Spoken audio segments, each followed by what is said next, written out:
হাসবো না কাঁদবো আমি তাই বুঝতে পারছি না। কি বলবো, এত বড় একটা দুর্ঘটনা ঘটে গেল, তাও আবার আজকে আসার সময় না আছে টোটো, না আছে কিছু, আমি একাও এসেছি, কী করবো কিছু বুঝতে পারছি না। দেখি ইউনিভার্সিটি 4 দিন হলো আজকে এই নিয়ে সেম ঘটনা হওয়ার পর, এত মানে যুদ্ধ করে আসার পর শুনছি নাকি এখন যে আমি কেন এলাম ফালতু ফালতু এত কিছু ঘটলো, তারপরেও মানে এখনও আমার মাথায় হাজারটা টেনশন যে আমি কী করবো কি না করবো। আমি এখন এটাই একটা পয়সা নেই, মানে 1 টাকা থাকে মানুষের, সেটা পর্যন্ত নেই। আমি জানি না আমি কি করব তখন, মানে পুরো মাথাটা পুরো মনে হচ্ছে ঘুরছে। এমন সময় দেখছি আমার ব্যাগে কোনো পয়সা নেই। এবার মানে পয়সা ব্যাগটা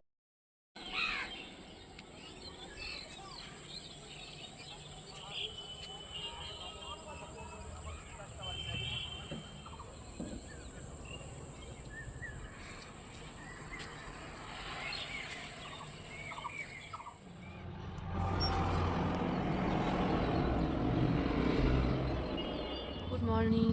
তো আমি এখনই উঠলাম ঘুম থেকে, আজ তো ইউনিভার্সিটি যাওয়ার আছে তাই সকাল সকাল উঠে পড়েছি।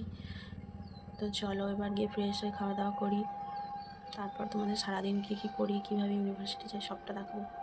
তো চলো আমি এখন মাকে ডাকি, মা না এলে কীরকম লাগে একটা ঘর থেকে বেরোতে। আমি এখন ঘুম থেকে উঠলাম তাই একটু কেমন লাগছে কথাগুলো। তো চলো মাকে ডাকি এখন। মা, ও মা, মা, মনে হয় এখন রান্না বান্না করছে, শুনতে পাচ্ছে না। আরেকবার ডাকি, যদি না আসেন তাহলে নিজেই চলে যাবো। চলো দেখি আজকে দিনটা সারাদিন কী করা যাচ্ছে।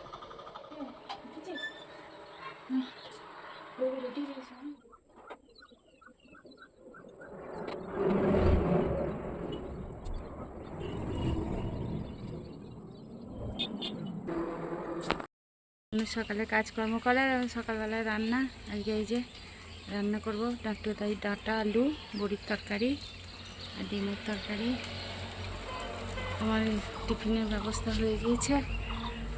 এই যে ব্যস্ত সকালে দৈনন্দিন কাজকর্ম, তার সঙ্গে ব্যস্ততা তো শুরু হয়ে গেল।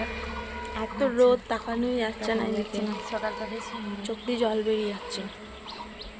আমি ব্রাশ করিনি।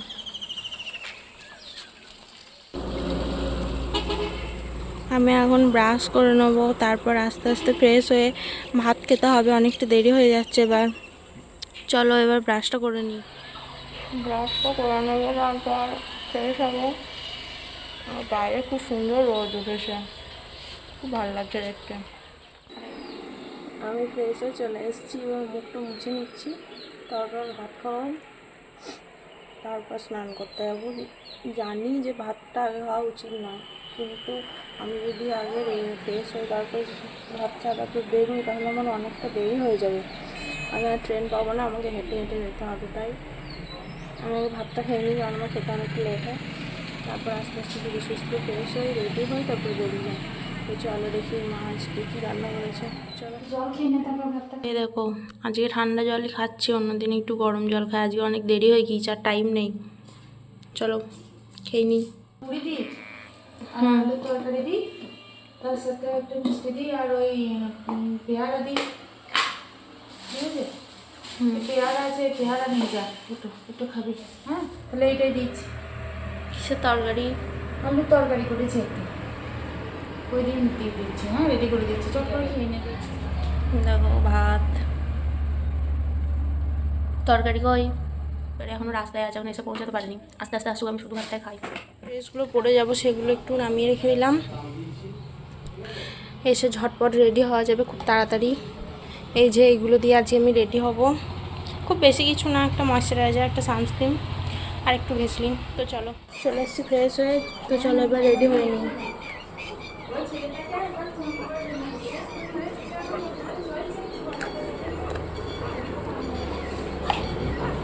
অনেকটা দেরি হয়ে গিয়েছে, তাড়াতাড়ি করতে হবে একটু। ময়শ্চারাইজার মাখা কমপ্লিট, সানস্ক্রিন মেখে নেবো।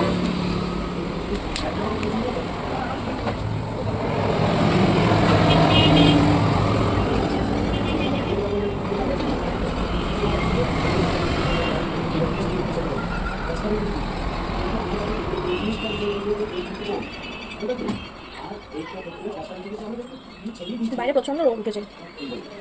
তো এবার চলো একটু ভেসলিন লাগিয়ে দিই। দাঁড়াও আছে। তো এবার আমি চুলটা আঁচড়ে নিই। চুলটা ছেড়ে যেতেও পারি না, চুলটা একদম কেটে যেতে হয়। আমাদের পাশে যাবো পুরো চুলে জল দিয়ে তাই করি চুলটাকে একদম।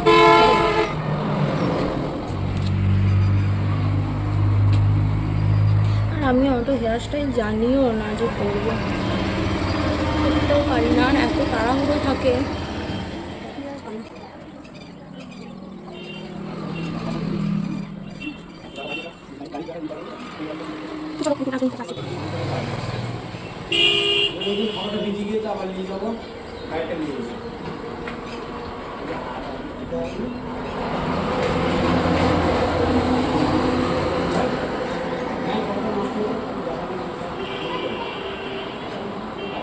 একরকম সিম্পল ভাবে চুলটাকে একদম জড়িয়ে নিলাম, তাহলে আর ধারের কাছে ইয়ে হবে না, পুরো করবো বাইরে।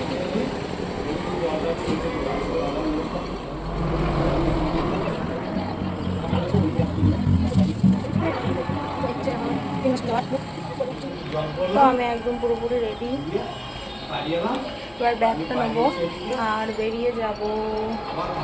চলো, তো এখন আমি পুরোপুরি রেডি, চলো এবার ইউনিভার্সিটি যাওয়া যাক। টাটা।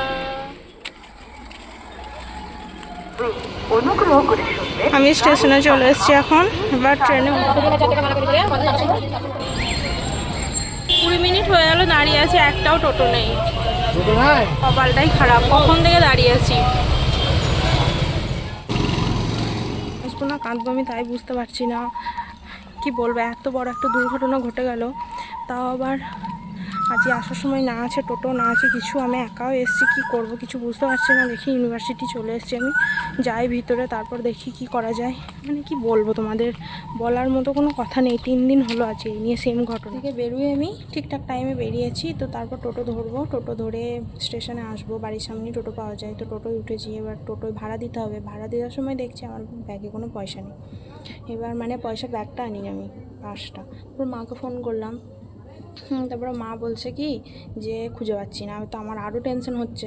তারপর মা বললো না ওটা খুঁজে পাওয়া গিয়েছে। এবার 2-2.5 ঘন্টার রাস্তা, আমি কিভাবে আসবো কি না আসবো, এবার পয়সা নেই আমার কাছে কোনো রকম কিছু।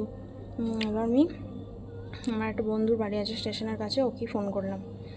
তো ও বললো যে ঠিক আছে, কিছু টাকা দিয়ে যাচ্ছে, তো কিছু দিয়ে গেল। এবার আমি এলাম কলেজে, তারপরে এখন দেখি এবার কি করা যায়। মানে ভাবি তাই যে মানুষ গ্রামের বাড়ি হলে কত কষ্ট, যদি আর অতটা কষ্ট হতো না, বাড়ি থেকে আমি টাকাটা গিয়ে নিয়ে আসতে পারতাম। মানে আমি ভাবি আমার সঙ্গে কি এরকম হয় নাকি সবারই সঙ্গে এরকম হয়, আমি এটাই ভাবি। একটা পয়সা নেই, মানে 1 টাকা থাকে মানুষের, সেটা পর্যন্ত নেই। আমি জানি না আমি কি করব তখন, মানে পুরো মাথাটা পুরো মনে হচ্ছে ঘুরছে, এমনই অবস্থা। বাড়ি থেকে কি বলবো তোমাদের, পর এত মানে যুদ্ধ করে আসার পর শুনছি নাকি এখন ক্লাস হবে না, 2টো পর্যন্ত কোনো ক্লাস হবে না, 2টোর পর হতেও পারে নাও হতে পারে। এবার আমি ভাবছি যে আমি কেন এলাম, ফালতু ফালতু এত কিছু ঘটলো, তারপরেও মানে এখনও আমার মাথায় হাজারটা টেনশন যে আমি কি করব কি না করব, আমি এখন এটাই বুঝতে পারছি না। তো এবার কি করব দেখি, চলো যাই করব তোমাদের জানাবো। এখন তো কোনো ক্লাস নেই, চুপচাপ বসে থাকি। তো আমি বাড়ি চলে এসেছি, এবার ফ্রেশ হব। মাঝখানে আর ভিডিও করা হয়নি, তো আমি এখন বাড়ি চলে এসেছি, এবার ফ্রেশ হব একটু।